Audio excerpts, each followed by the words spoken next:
existe pelo menos 3 linhas de raciocínio, de entendimento concernente ao assunto.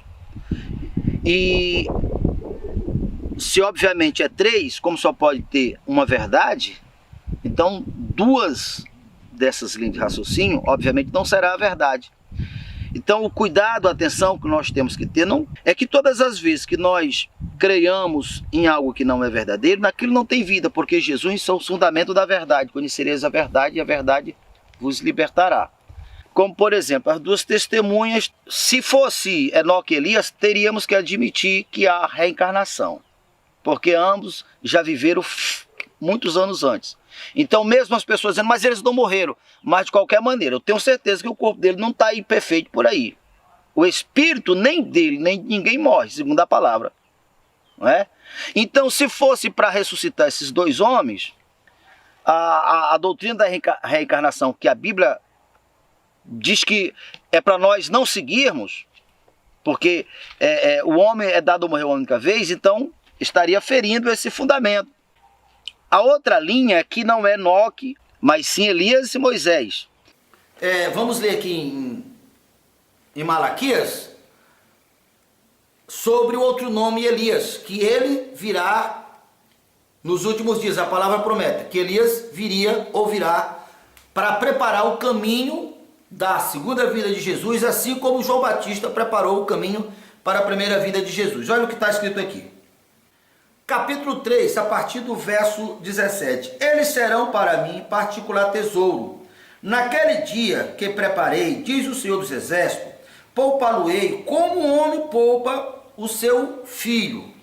Então verei outra vez a diferença entre o justo e o perverso, entre o que serve a Deus e o que não serve a Deus. Verso 4, capítulo 4.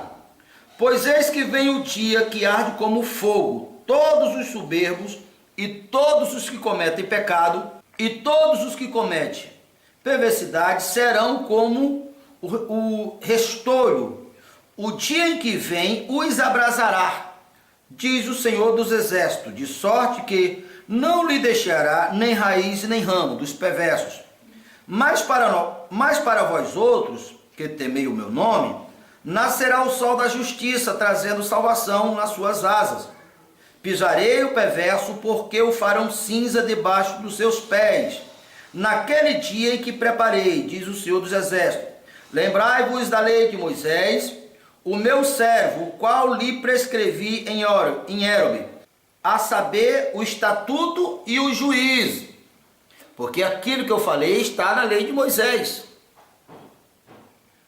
Pois eis que eu vos enviarei o profeta Elias, antes que venha o grande e terrível dia do Senhor. É aqui a passagem que literalmente fala os nomes, tanto de Elias como de Moisés. No caso de Moisés, lembrai da lei de Moisés, porque a lei de Moisés, que também será a testemunha, porque as pessoas que viveram antes da lei, obviamente, eles serão julgados pela lei. E quem representava a lei? Moisés. Então, obviamente, quem viveu antes de Cristo irá ser julgado segundo a lei. Porém, como algumas pessoas acham que as 2 testemunhas estão falando do Velho e do Novo Testamento, não tem sentido, porque as testemunhas de Apocalipse irão morrer.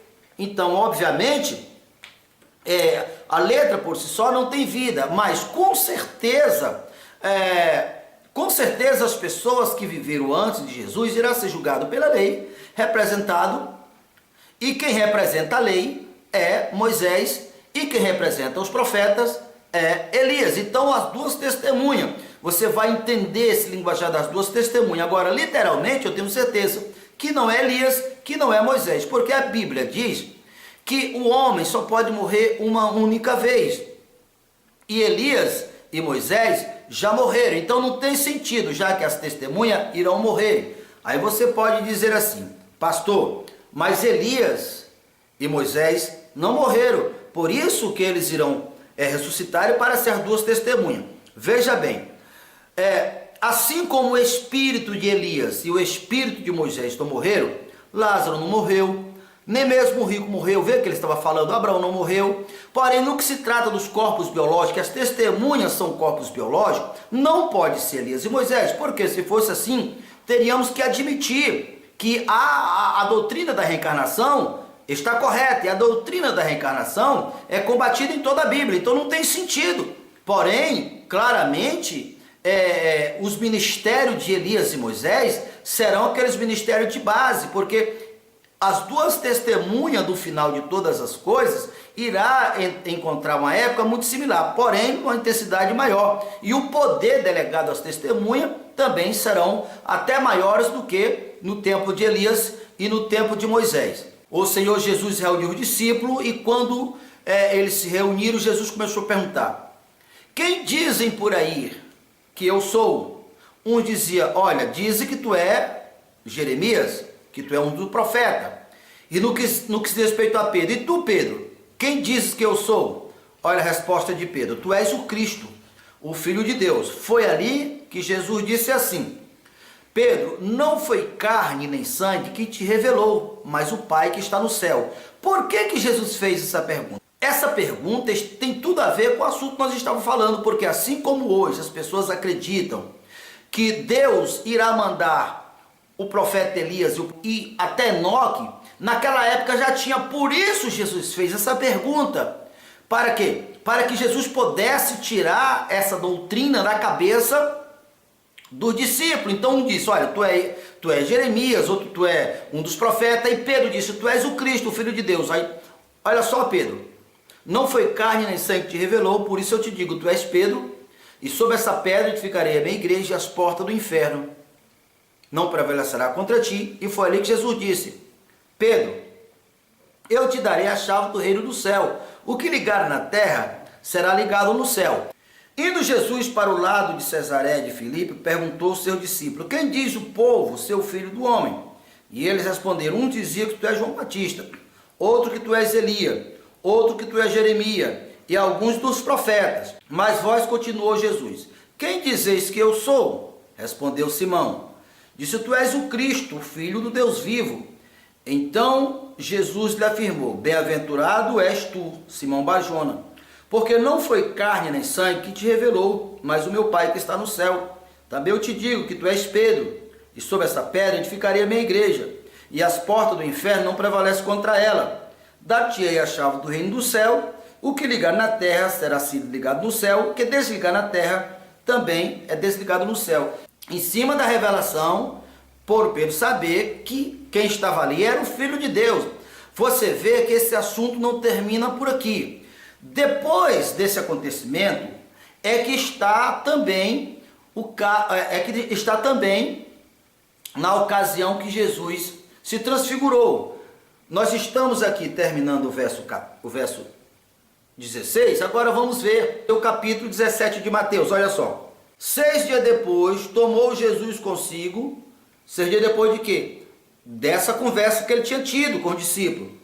Tomou Pedro aos seus irmãos Tiago e a João e levou em particular a um alto monte. Observe que não é por acaso que ele está levando não só 2 testemunhas, mas 3 testemunhas. Não podia ser menos de 2. Agora, a quantidade, quanto mais, melhor. Então não é por acaso que está aqui esse destaque: Jesus levou-o consigo 6 dias depois, para registrar o acontecimento que estava por vir. E veja só: e Jesus foi transfigurado diante deles, e o seu rosto resplandecia como o sol, e as suas vestes tornaram-se brancas como a luz. E eis que lhe apareceram Moisés e Elias falando com ele.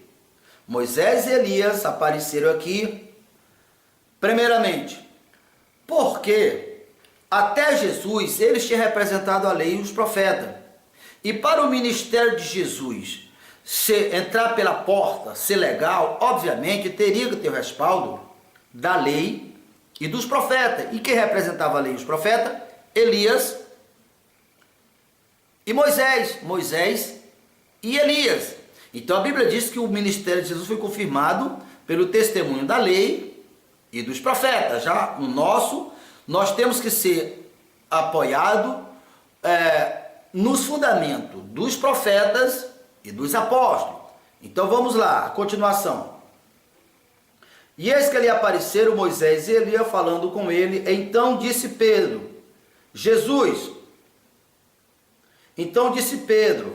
Senhor, bom é que estamos aqui. Se queres, farei aqui 3 tendas, uma será tua, outra para Moisés e outra para Elias. O que eu vejo aqui? Eu vejo aqui o seguinte: já que os discípulos acreditavam que antes que Jesus fosse assumir o reino, o Pai tinha prometido através dos profetas que enviaria primeiro Elias e Moisés. Então eles chegaram à seguinte conclusão: é agora que Jesus vai assumir o reino. Por quê? Porque isso era o que eles sempre ansiavam. Eles sempre quiseram isso. Eles achavam que Jesus vinha e iria fisicamente assumir o reino naquela época. Você vê isso ali na parábola dos talentos, Lucas 19, quando Jesus ia se dirigindo em direção a Jerusalém, e eles pensavam consigo: é agora que eles vão, que ele vai, e quando chega lá, ele vai expulsar Pôncio Pilato do palácio e vai assumir o reino. Então foi ali que Jesus contou a parábola dos talentos.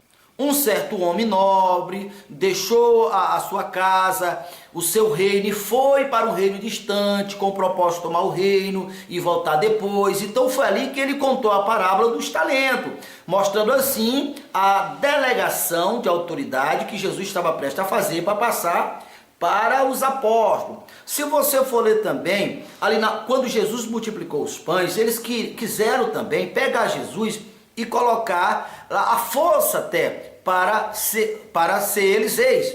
Aqui na transfiguração, olhando, o que se percebe aqui? Já que se estava ali Jesus, se estava ali Elias e Moisés, se a palavra fala que antes que Jesus assumisse o reino, Deus iria enviar Moisés e Elias. Então eles pensaram: então é agora, não tem como não ser agora. Daquelas outras vezes não foi, mas agora é. Então vamos estar aqui, é bom que nós estamos aqui, e vamos fazer uma casa para Moisés, para Elias e para o Senhor. Eles achavam que era bom. Então isso mostra como essa doutrina estava entranhada neles, e Jesus estava procurando tirar. O mesmo Pedro, que há 6 dias atrás disse: tu és o Cristo, agora novamente estava querendo fazer a tenda. Mas olha a continuação do mesmo assunto. E falava ele ainda, quando uma nuvem luminosa envolveu, e eis que vindo da nuvem uma voz que dizia: este é o meu filho amado, em quem me comprais. A ele ouve. Estava ele falando ainda. Quem? Pedro falando ainda. É uma forma de Deus dizer: mas Pedro, tu ainda não entendeu, Pedro. Pedro, agora quem está no comando, quem tem autonomia, quem é o verdadeiro herdeiro é Jesus. Não é mais Elias, não é mais Moisés, agora é Jesus. Este é o meu filho amado, em quem eu tenho prazer, a ele ouve. Não deve ouvir Elias, não deve ouvir Moisés. Eles foram grandes homens e fizeram sim um grande trabalho. Mas agora estava ali aquele que era rei dos reis, aquele que toda palavra se volta para ele, se cumpre nele. Ele é o centro da história. Mas era necessário que Elias e que Moisés viessem. Era necessário também que estivesse ali as 3 testemunhas, porque ali tinha Elias e Moisés que viveram antes de Jesus, aqueles que vão testemunhar antes de Jesus. Estava ali Jesus, que é o centro de toda a história, é o plano, era a perfeição de Deus, era a reencarnação da salvação. E estava ali os 3 para testemunhar essa honra, digamos assim, não só de Elias e Moisés, mas do próprio Deus, porque depois era necessário para que depois Jesus pudesse delegar para eles. Jamais Jesus poderia delegar para eles se não tivesse recebido, se não tivesse sido o testemunho. Jesus disse várias vezes: o Pai me confiou o reino e eu confio o reino a vós. Então Pedro estava falando na ideia da casa, quando de repente a voz veio interrompendo e disse: não, este é o meu filho amado. Aí ele ouça ele, ouça o que ele tem a dizer, porque o reino é dele, ele que está no comando. Diante da voz de Deus, os discípulos caíram de bruço tomado de grande medo, não era para ter medo, você percebe, muito semelhante aqui, até que ainda, eles não tinham ainda recebido o revestimento do poder. Medo de Deus, né? Muito semelhante do caso de Adão, que também teve medo de Deus. E a continuação, aproximando-se deles, tocou-lhe Jesus, dizendo, erguei-vos, não temais. Veja, então até aqui eles não tinham sido revestido, que por isso ainda não tinha entendido. E olha só que Jesus reprovou o medo deles, como Deus reprovou o medo de Adão. E a continuação, então eles levantando os olhos, e ninguém viram senão Jesus. Vamos imaginar assim, ainda tão pensando errado, ainda tão não entenderam, então sai de cena, Moisés, sai de cena, Elias. Mesmo depois do ensinamento de Jesus, eles ainda estavam apegados naquela doutrina. E olha só, é aqui que eu digo, quando uma pessoa tem um conceito errado, a sua inspiração, a sua ação é errado. No caso aqui do discípulo, estava querendo fazer uma tenda que não era necessário. Agora olha a continuação aqui. O verso 9, e descendo eles do monte, ordenou-lhe Jesus que a ninguém contasse a visão, até que o Filho do Homem o ressuscitasse dentre os mortos. Mas os discípulos interrogaram, por que dize, pois, os escribas, ser necessário que Elias venha primeiro? Aqui tem uma interrogação. Ou seja, os discípulos não entenderam nada. Disse, agora é que eu não estou entendendo. Porque os escribas não falaram, a palavra não fala que antes que o Senhor assumisse o reino, ou viesse para assumir o reino de Davi, via primeiro Elias e Moisés, e ele não estava aqui. Então não entendo. Olha a resposta de Jesus. Então Jesus respondeu, de fato, Elias virá e restaurará todas as coisas. De fato, Elias virá e restaurará todas as coisas. Preste atenção a essa colocação aqui. Eu, porém, vos declaro que Elias já veio e não o reconheceram, antes fizeram com ele tudo quanto quiseram. Assim também fará com o Filho do Homem. Então os discípulos entenderam que ele estava falando a respeito de João Batista. Exatamente. O próprio Jesus disse que o ministério de João Batista se assemelhou a Elias. Entende que não está falando de pessoas? Assim como quando Abraão disse, filho, lá na terra tem Elias, e os profetas não estavam se dirigindo literalmente a Elias, não estava se dirigindo literalmente a Moisés, aqui também se vê, Jesus disse, Elias já voltou, Elias já veio, e ninguém viu. Lá em Apocalipse 11, não fala o nome nem de Elias e nem de Moisés. Porém, as pessoas, mesmo assim, as pessoas associam que será Moisés e Elias, porque essa palavra fala literalmente do nome deles. Mas veja claramente que não se trata literalmente de Elias e nem de Moisés. Após esses acontecimentos todos, Jesus morreu, ressuscitou porque a morte não pôde segurar, e quando ele ressuscitou, ele novamente se encontrou com o discípulo. Esse registro está em Atos 1. E ali no capítulo 1, mais uma vez, os discípulos disseram, Senhor, é agora que o Senhor vai assumir o reino, não é? Já que não foi naquela ocasião que o Senhor contou a parábola dos talentos, já que não foi naquela ocasião que o Senhor multiplicou os pães, já que não foi naquela ocasião que o Senhor se transfigurou, mas agora é com certeza, né? Olha a resposta de Jesus, disse, olha, a questão dos tempos é de competência do Pai. Agora, o que se diz respeito a vocês, vou dizer para vocês, vocês vão para Jerusalém e fiquem lá em Jerusalém, até que do alto seja revestido do poder. E com o poder vocês se tornar-se-á minhas testemunhas. Aonde? Em Jerusalém, a capital de Israel, toda a Judéia, Samaria, até os confins da terra. Então veja aqui os desfechos. Enquanto o discípulo estava esperando que fosse Elias e Moisés, que fosse testemunhar nos últimos dias.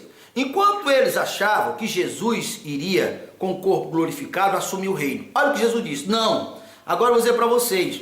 É vocês que vão assumir agora. Eu vou voltar para o céu, porque em corpo glorificado eu não posso evangelizar. Isso não está literalmente na Bíblia. Mas a Bíblia fala que não foi a anjo que Deus delegou essa confiança. Não foi. Foi a homens. Então agora Jesus, com o corpo glorificado, estava no mesmo nível que os anjos. Então, obviamente, ele não poderia também pregar. Então, veja só, agora é a vez de vocês. Agora vocês irão dar continuidade. Agora eu passo o bastão para vocês. Ide por todo mundo pregar o evangelho a toda criatura. Quem crê e for batizado serão salvos. Quem não crê será condenado. Então, nessa passagem não fala que eles foram de 2 em 2, mas com certeza foram também de 2 em 2, porque era necessário, era um estatuto que foi estabelecido em Israel e é correto, independente de ser na graça ou na lei, está relacionado a cuidado, a responsabilidade. Acuse o inocente, não se dê falso testemunho, tem que ser 2 e 2. Então, enquanto o discípulo achava que era Elias, que era Moisés ou mesmo Jesus, Jesus disse: não, é vocês são minhas testemunhas, é vocês que têm que continuar. E eu posso acrescentar, olha, eu vou dizer para vocês, o céu vai agir a partir do que vocês levar para o céu. É vocês que vão denunciar as atrocidades, é vocês que têm o poder do céu. Eis aí eu vos dei poder e autoridade para pisar serpente, escorpião, cobra venenosa e toda a força do mal. Porque o mesmo Jesus que enviou de 2 em 2 foi o mesmo que se transfigurou lá no monte, lá na presença do discípulo. Foi o mesmo que disse: quem dizem que eu sou? Então foi o mesmo Jesus de Apocalipse que falou, Apocalipse 11. Então, com certeza, essa delegação de poder foi essa que Jesus disse: vão para Jerusalém, fique lá do alto, seja vestido do poder. O céu, vocês têm a chave do reino do céu. O que você ligar na terra é ligado no céu. O que desligar na terra é desligado no céu. Isso que eu vou dizer não tem na Bíblia, mas pode ter certeza que o fato é, Pedro, João, pessoal, olha, se vocês se ausentar um dia, naquele dia que vocês não testemunharam, naquele dia, a perversidade, a maldade do perverso não poderá ser julgada. Porque Deus só julga se tiver testemunha. E testemunha é estar de corpo presente, que não pode ser Elias, que não pode ser Moisés, porque os corpos deles não é mais um corpo biológico. Não. E se fosse para chamar Elias e Moisés, de fato, Deus, Jesus estava dizendo assim para nós: vocês não são de nada. Foi preciso eu voltar lá no passado e pegar 2 dos meus melhores homens, porque vocês não são de nada.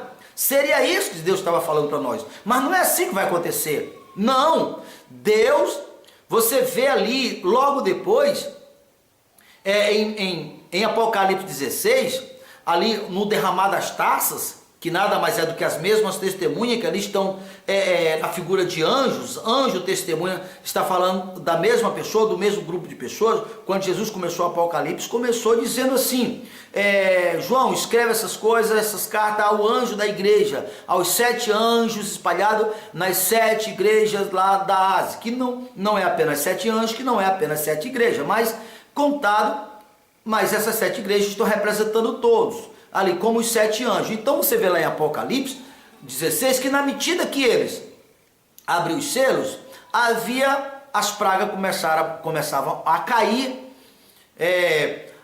as pessoas que tinham a marca da besta, os seus corpos começavam a apodrecer, e ali está mostrando claramente que após o derramamento das taças, aquela taça que também João tinha visto diante do Pai com a taça de ouro com incenso,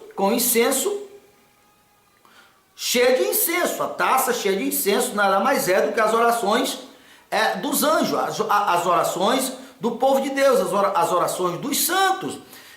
Concernente a isso, o próprio Apocalipse revela. Então, na medida que eles estão enviando ou derramando essas taças, você vê a mazela começar como punição, porque Deus deu autoridade para testemunha, e todos que atentarem contra a testemunha, querer matar o povo santo, devem morrer. Você vê ali as pessoas começam, todos que tinham a marca da besta começam a sair chaga no seu corpo, ferida no seu corpo, eles apodreceram vivo. Você vê o anjo derramou a taça nos rios e os rios se transformaram em sangue. Você vê a declaração ali daquele anjo que abriu, que é uma das testemunhas. Justos são todos os teus juízos, ó Deus, porque esse povo derramaram o sangue do justo, portanto o sangue deste a beber. Então a atrocidade, a perversidade e toda a maldade da humanidade só poderá ser julgado através das testemunhas de corpo presente, porque esse é o papel de testemunha, testemunhar de corpo presente. Moisés não pode testemunhar na nossa época, como nós também não podemos testemunhar na época de Moisés. Então pode ter certeza, as duas testemunhas não se trata de Elias e Moisés, mas aqueles que estarão lá, está representado neles, ou eles se representam, estão representados, Moisés e Elias está representado nessas pessoas. Você está sentado à direita de Deus Pai, na pessoa de Jesus, acima dos principados e de todas as potestades, você também venceu na cruz. Deus te deu autoridade, te deu poder para pisar teus inimigos. Deus te deu autoridade, te deu poder